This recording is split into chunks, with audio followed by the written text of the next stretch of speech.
Para entender la atención, primero debemos comprender qué es la cognición.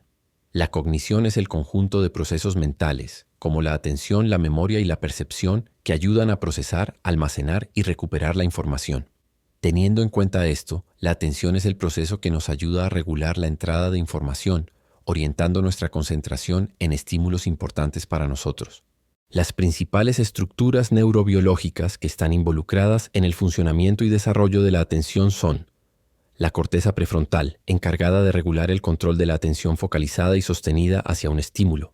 El sistema reticular del tronco encefálico, encargado de ayudar con el estado de alerta, posicionándonos en la disponibilidad para recibir información nueva. El tálamo, el cual selecciona y filtra la información para que sea procesada.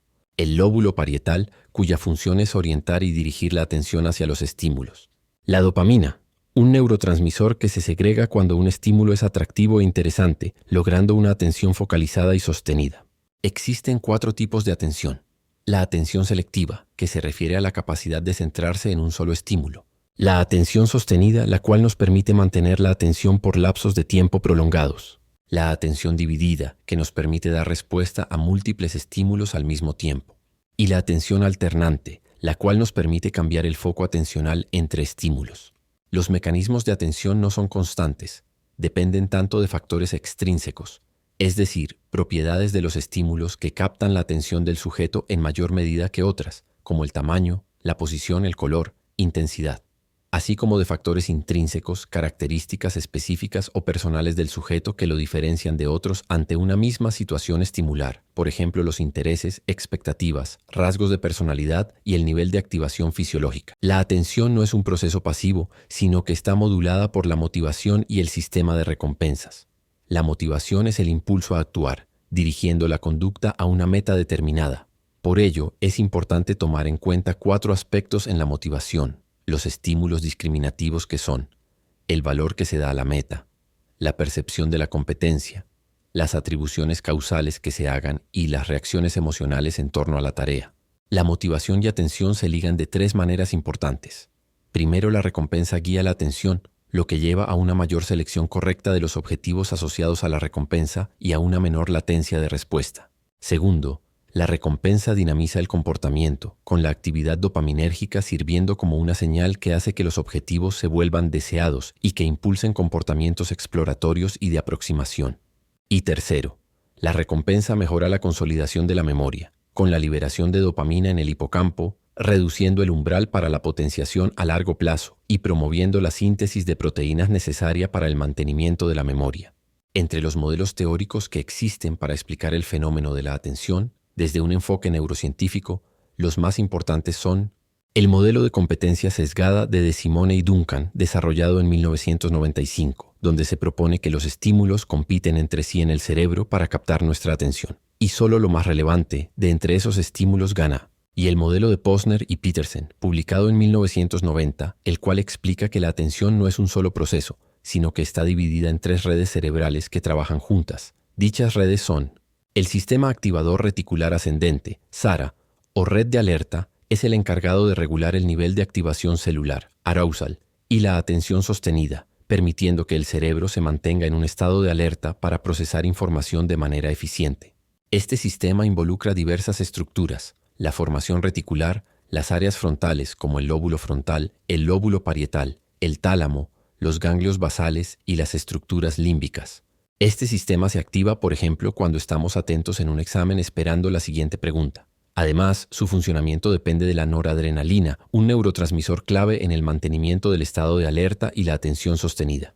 El sistema atencional posterior, SAP, o red de orientación, es el mecanismo responsable de la atención focalizada y la atención selectiva de estímulos visuales. Se activa cuando dirigimos nuestra atención de un estímulo a otro, como al dejar de ver el celular para escuchar al profesor. Este sistema involucra diversas áreas cerebrales, entre ellas la corteza parietal posterior, el córtex frontal, el núcleo pulvinar lateral del tálamo, el colículo superior y el lóbulo parietal, que se encarga de preparar mapas sensoriales para orientar la atención. El sistema atencional anterior, ESAA, o red de control ejecutivo, es el responsable de la atención selectiva, la atención sostenida y la atención dividida, permitiendo regular la atención y evitar distracciones como cuando ignoramos mensajes mientras estudiamos. Este sistema está estrechamente vinculado con diversas estructuras cerebrales, entre ellas la corteza prefrontal dorsolateral, la corteza orbitofrontal, la corteza cingulada anterior, el área motora suplementaria y el neoestriado o núcleo caudado. Además, el funcionamiento de esta red depende de la dopamina, un neurotransmisor fundamental para la regulación del control ejecutivo y la flexibilidad cognitiva. Existen factores que influyen en la función de nuestro proceso atencional, limitándolo, entre los cuales se encuentran el TDAH o trastorno por déficit de atención e hiperactividad, el cual limita la capacidad para mantener la atención y concentrarse.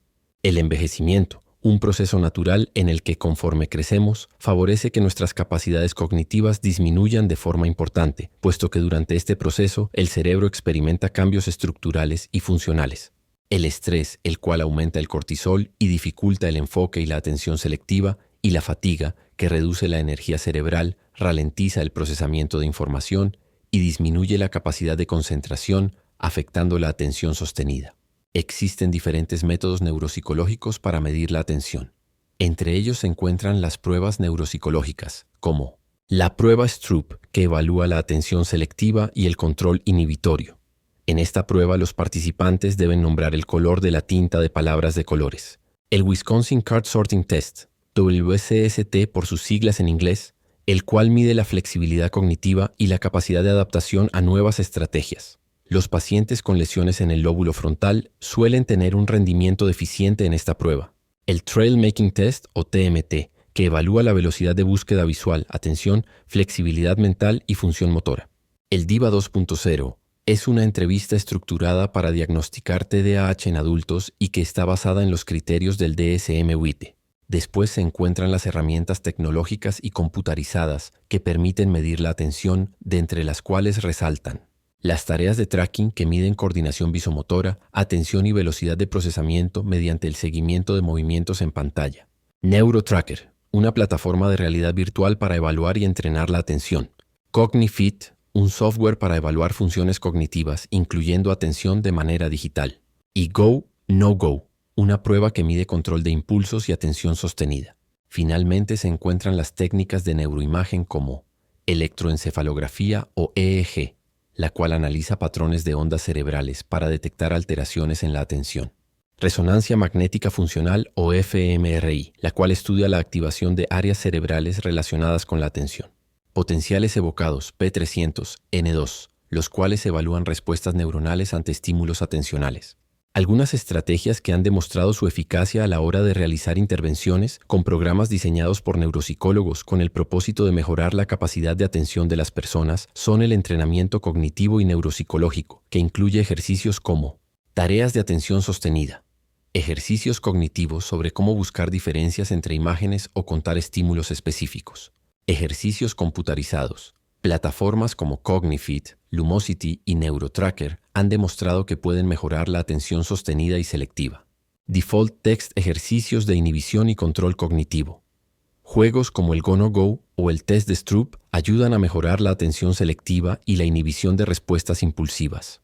Regulación del ambiente y hábitos cognitivos como eliminar distracciones, reducir el ruido y usar temporizadores para mejorar la atención sostenida y el uso de la técnica Pomodoro, en la cual se utilizan ciclos de 25 minutos de trabajo con pausas de 5 minutos o ciclos de 50 minutos de trabajo con pausas de 10 minutos para evitar fatiga atencional. Finalmente, se encuentra el entrenamiento funcional y transferencia de habilidades, como la gamificación de tareas rutinarias, que consiste en convertir actividades en retos para aumentar el compromiso cognitivo, o practicar tareas de la vida diaria con alta demanda atencional. Por ejemplo, juegos de estrategia como ajedrez o el sudoku, tocar un instrumento o la lectura activa.